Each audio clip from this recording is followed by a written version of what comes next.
ఓం మహాగణాధిపతయే నమః. ఓం గురుభ్యో నమః. ఓం శ్రీమాత్రే నమః.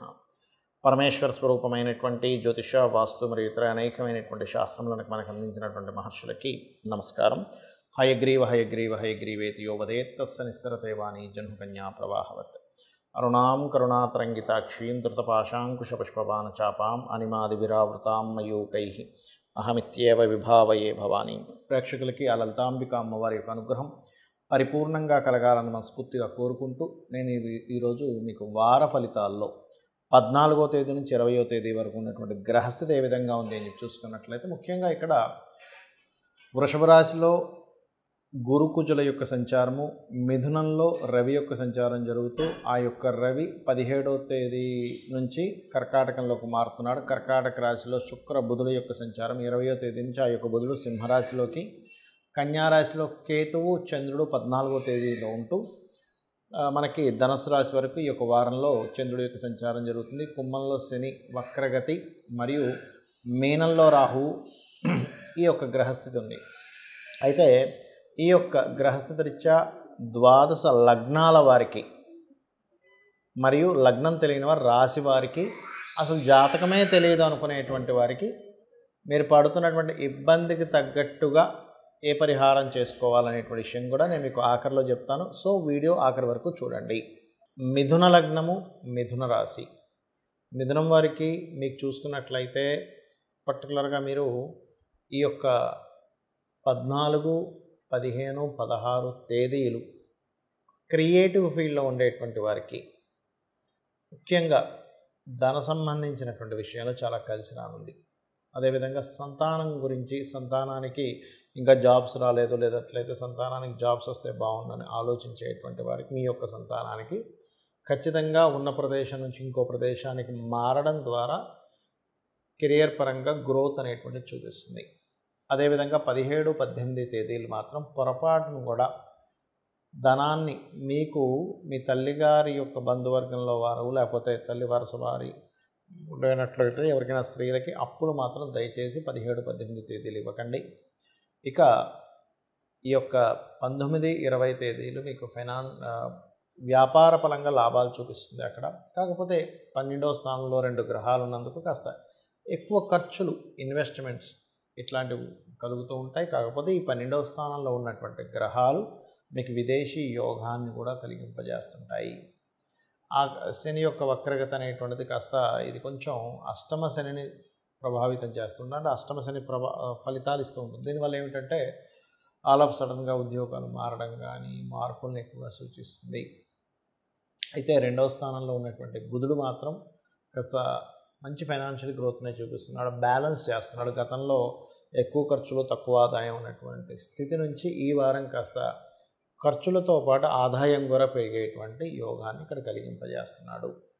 అయితే ఈ భాగ్యంలో ఉండేటువంటి శని అష్టమం వైపు వెళ్తున్నందుకు ఒక లాభం ఏమిటి అంటే, పిహెచ్డీస్ చేద్దామనుకునేటువంటి వారికి, రీసెర్చ్ రిలేటెడ్ రంగాలలో మీరు రాణించడానికి ఇది చాలా అనుకూలమైనటువంటి సమయంగా చెప్పుకోవచ్చు.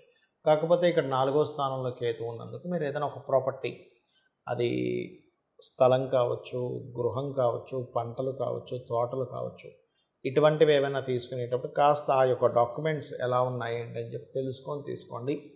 మరియు కొత్త కోర్సెస్లో ఏదైనా జాయిన్ అయ్యేటప్పుడు కూడా 4వ స్థానంలో కేతు ఉన్నందుకు కొంచెం హడావిడిలో తొందరపడి మనకి కనెక్ట్ అవ్వనటువంటి విషయాలు, మనం అర్థం కానటువంటి విషయాలు కోర్సెస్గా తీసుకున్న తర్వాత మళ్ళీ బాధపడుతూ ఉంటాం.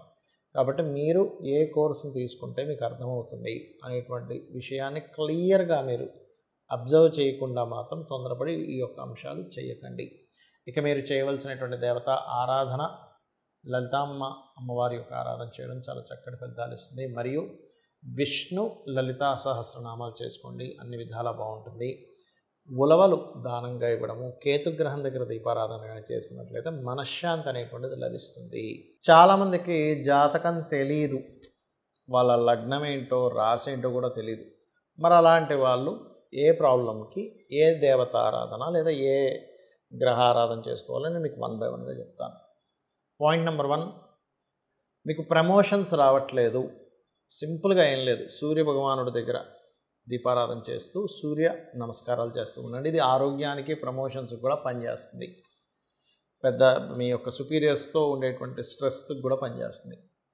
అలా కాకుండా మానసికమైన ఇబ్బందులు ఎక్కువగా ఉన్నాయి, అభిషేకం చేయండి శివునికి. చంద్రగ్రహం దగ్గర దీపారాధన చేసుకోండి. గోవుకి ఏదైనా మీరు ముల్లంగి లేదా కీరా లాంటి పదార్థం తినిపిస్తూ నిత్యము మెడిటేషన్ చేయండి. ఓం మనస్వినియే నమః అనే నామస్మరణ చేయండి. లలితా సహస్రనామాల్లో అద్భుతంగా పనిచేస్తుంది మీకు ఇది. అయితే మొదటి దానికి మీరు ఇందాక చెప్పాను, ఇది ప్రమోషన్స్ కోసం. దానికి ఏ మంత్రము అంటే ఓం మాణిక్యమకుటాకార జానుద్వై విరాజితాయే నమః. లేదా బిజినెస్లో ఇంప్రూవ్మెంట్స్ కావాలి అని అనుకునేటువంటి వారు బుధగ్రహం దగ్గర దీపారాధన చేస్తూ ఓం ఇంద్రగోప పరిక్షిప్త స్మరతూనా భజంగికాయే నమః అనేటువంటి నామస్మరణ చేయండి. లేదండి నాకు ప్రతిదీ గొడవ అవుతూనే ఉంది, ప్రతి చిన్న విషయానికి మాకు గొడవలు అవుతూనే ఉన్నాయి అనుకునేటువంటి వారు సింపుల్గా ఏం లేదు, మీ కుజగ్రహం ఎక్కడో పాడైంది కాబట్టి కుజగ్రహం దగ్గర దీపారాధన చేస్తూ, కుజ బుధ 2 గ్రహాల దగ్గర దీపారాధన చేస్తూ చక్కగా సూర్య భగవాను చూస్తూ, అది మీ రిలేషన్స్లో ఎవరితో ఇబ్బంది వస్తున్నా, మిస్కమ్యూనికేషన్స్ వస్తున్నా సూర్యుడిని చూస్తూ మీరు ఓం మిత్రాయ నమః అనే నామస్మరణ చేయండి.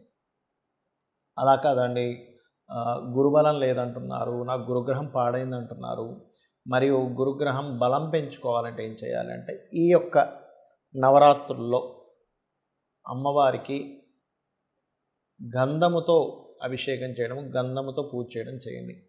గంధముతో కలిపినటువంటి గంధపు నీటితో శివునికి అభిషేకం చేసిన, దక్షిణామూర్తి ఆరాధన చేస్తున్న, గురుగ్రహం దగ్గర దీపారాధన చేయడము, మరియు గోవుకి ముఖ్యంగా అరటికాయలు కనుక తినిపించినట్లయితే ఖచ్చితంగా మీకు గురుబలం పెరిగి తీరుతుంది. దానివల్ల దైవానుగ్రహం ఉంటుంది గురుబలం ఎప్పుడైతే పెరుగుతుందో. అదేవిధంగా శుక్రుడు పాడయ్యాడు మీ జన్మజాతకంలో అంటే సర్వసాధారణంగా దీనివల్ల ఏమిటి ఇబ్బంది అంటే వివాహ సంబంధించినటువంటి విషయాల్లో ఇబ్బంది వస్తుంది, లేదా ఫైనాన్షియల్గా చాలా ఇబ్బంది పడుతున్నాము అన్నప్పుడు శుక్రుడు పాడవుతుంది. అలా కాదు ఫైనాన్స్ కాకుండా అప్పులు ఎక్కువ అవుతున్నాయి అన్నప్పుడు కుజబుధులు పాడవుతారు. అలాంటప్పుడు ఓం సంపత్కరీ సమారూఢ సింధుర వ్రజ సేవితాయ నమః అనే నామస్మరణ చేయండి. మరియు పర్టికులర్గా ఈ శుక్రగ్రహానికి సంబంధించినటువంటి అంటే శుక్రగ్రహానికి దీపారాధన చేయడము, అమ్మవారి ఆలయాలకు వెళ్తుండడం చేస్తూ ఉండండి.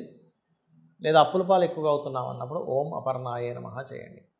రోగాలు ఎక్కువగా వస్తున్నాయి, బాగా హెల్త్ ఇష్యూస్ వస్తున్నాయి అన్నప్పుడు సింపుల్గా ఒకటే గుర్తుపెట్టుకోండి, బాగా హెల్త్ రిలేటెడ్ సంబంధించిన ఇబ్బంది ఉంది అన్నప్పుడు మీరు చేయవలసింది ఏమిటి అంటే ఒకటే గుర్తుపెట్టుకోండి, శనివారం నాడు గోవుకి బెల్లం తినిపించండి. ఈ శనికి సంబంధించిన దోషం ఉంది, శని భగవానుడు మీ జన్మజాతకంలో బలంగా లేడు అన్నప్పుడు ఒకటే గుర్తుపెట్టుకోవాలి, మీరు పూర్వజన్మల్లో ఏదో తప్పిదం చేసి ఉంటారు, అందుకే శని యొక్క బలం తక్కువగా ఉంది.